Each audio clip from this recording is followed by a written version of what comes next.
TV and the Stroud Fringe Festival. I'm here with Emily Hall. Welcome, Emily. Tell us about Stroud Fringe Choir and how it happens. I moved to Stroud just over a year ago. I moved from London and I was used to having a lot of musician friends around me. When I moved to Stroud, I did look for a choir, the sort of choir you could experiment with and people could try out their own material, but I couldn't find one, so I made one.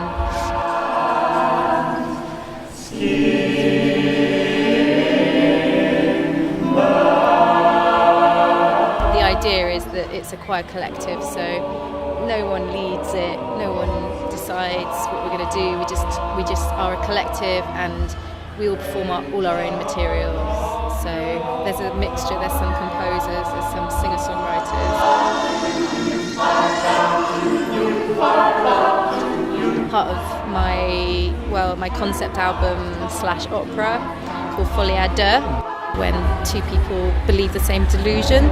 And in this case, they are deluded that an electricity pylon has some kind of special power over them. This song, Mantra, actually for just two voices and vocoders.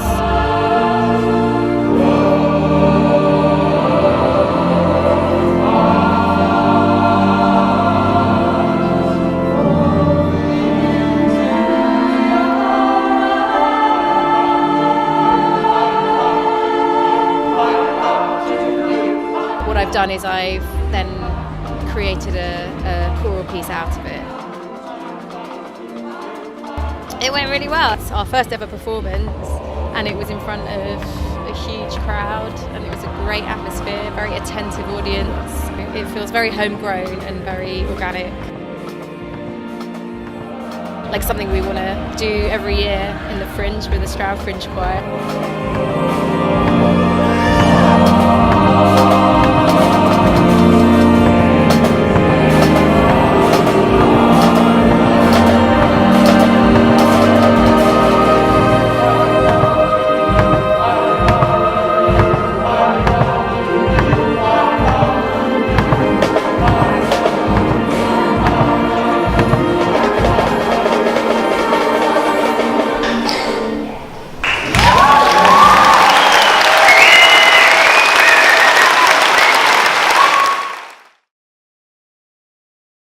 And you were telling me earlier about the gigs you do. You sort of find spaces to play in more than anything.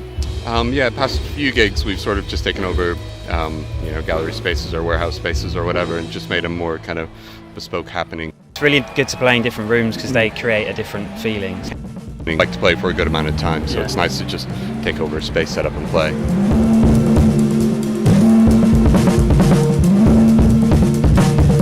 How do the actual band practices go? We don't rehearse.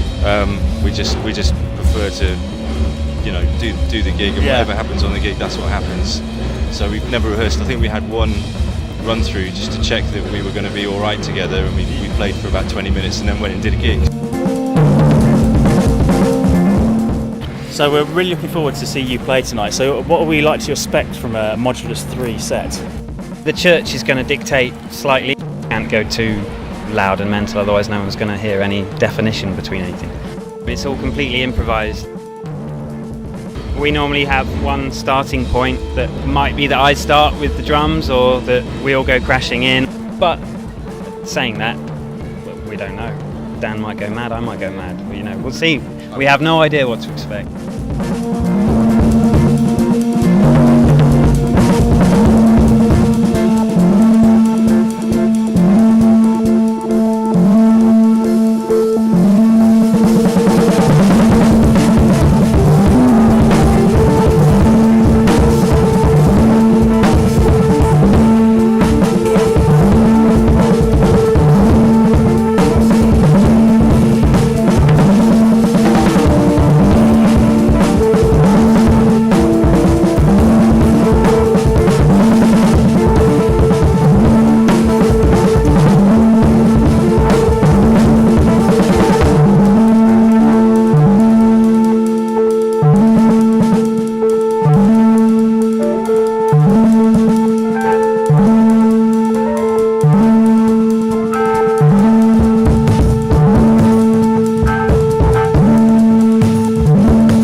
delighted to have Douglas Dare with us. So Douglas, welcome to Stroud. Yeah, thank you for having me. It's nice to be here. So tell us, obviously you're a pianist. Tell us how you actually got into playing piano in the first place. Well, we had a piano in my house because my mum's a piano teacher. Okay. So it was always there. So I don't really remember learning necessarily. It was just kind of something that was always around, and I just played on it all the time. I've always loved the instrument, and soon I overtook my mum in terms of capability.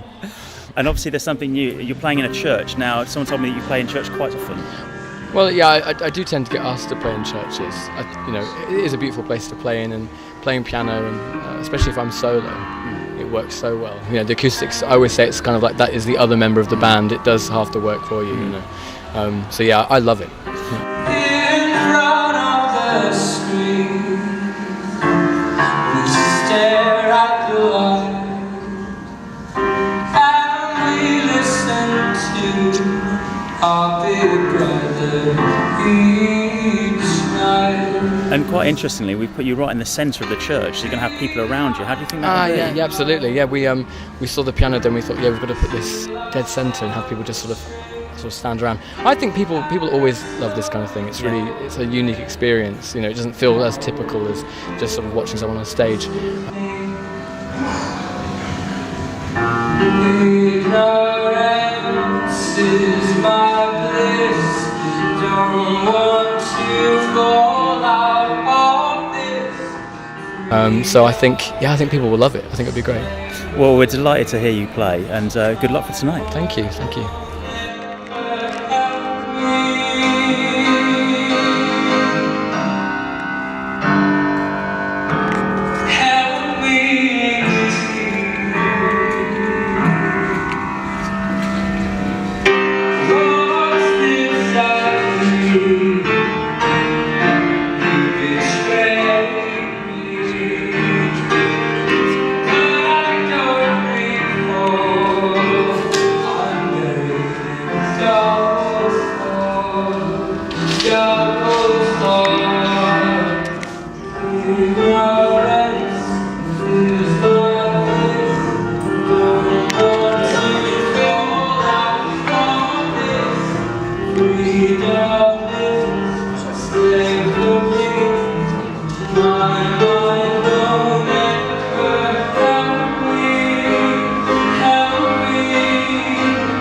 Adam. Hello. Welcome. Thank you. Thanks for having me. Now, not many people know you too much. Can you give us a little bit of a background about Adam Betts? So I'm kind of a drummer primarily. I play in a band called Three Trapped Tigers, and I play in a act called the Heritage Orchestra. And tonight I'm doing my solo stuff.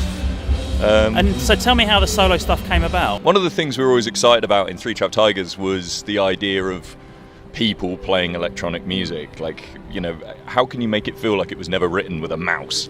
And so using the synths through the drum kit is a good way to get rid of that robotic accuracy. But then the process of it came through obviously with Three Trap Tigers there's a lot of electronics, a lot of affected drums, but when I did some smaller like duo projects with people where we could do with a bass line coming in and having a trigger from the bass drum going into a synth, suddenly I could play some bass lines without needing to kind of juggle it or hiring anyone else, because no money.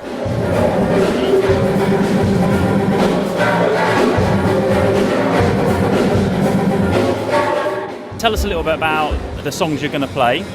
On the first album, I had a great experience working with a great producer, John Calvert, who challenged me to write the tunes as pop songs. At the time, I was doing kind of 10-minute noise jams, and they were going on for ages. And he was like, "Yeah, fine, but let's really put some shape into this. Let's make it start and stop in 3 minutes and give it, some real form."